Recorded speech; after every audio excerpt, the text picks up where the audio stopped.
بس ډېرو خلکو بې عزته کوي یم خو بس مونږ تاسو راته چا یاد کړی نو ځکه رالو.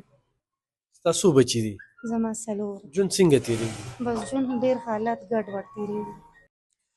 ګرانو کتونکو، ایلب خان شیرپا ویلفیر فاونډیشن د خپل وس مطابق د دغه کونډو رونډو د غریبانانو سره دغه کومک جاري ساتلی.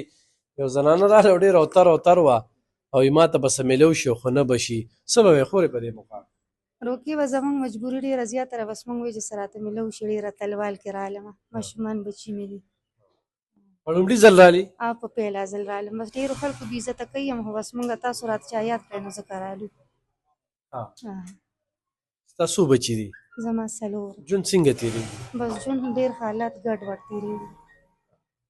تاسو به څه وایې دی؟ بس موږ هم غریبي ده نو د دې غریبۍ له راغلي وو. خاوند یې کله وفات شوي؟ 11 کاله وشو. 11 کاله؟ 11 کاله دا کونتون تا څنګه وکړو؟ بس څه مې وکړو، بس دغه مې وکړو چې بس منیاري ګرځوم بچو له هغې مزدوري کوي. صحیح. مولانا صاحب هم چاره لېږلې دي او دغه غریبانانو له چې کوم دی نو دغه یو خپله فریضه ده ادا کوې به چې هغې خلکو له رسې.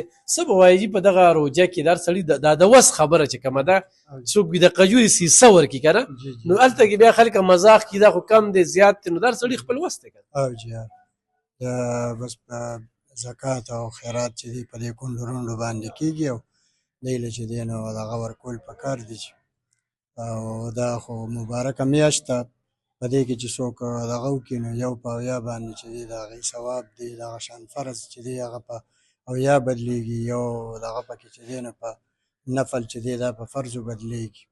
نو د دې وجې نه که کونډو رونډو او د دې غریبانانو خلکو څوک امداد وکړي نو الله رب العزت به ورله ډېر زیات اجر ورکړي.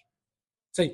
ګرانو کتونکو، په خپله مو خورئ، په بلو مو خورئ، په دغه روژه کې ورکړه کې څو پورې چې زمونږ کار دی مونږ کونډو له ورکوو. هغه کونډو له چې واړه بچي وي خو بیا هم چې دغه ځای ته څوک راشي نو خالي لاس رانه دی در نه نه ځي، خو خلکو ته همدغه خواست دی چې کونډې رونډې. دا مولانا صاحب د 2 سرو نه راغلي دي او د 2 سرو نه چا رالېږلي دي. هلته به غریبانانو له چې کوم دی نو دی به د دې ځای نو څه دغه امانت ول وړي.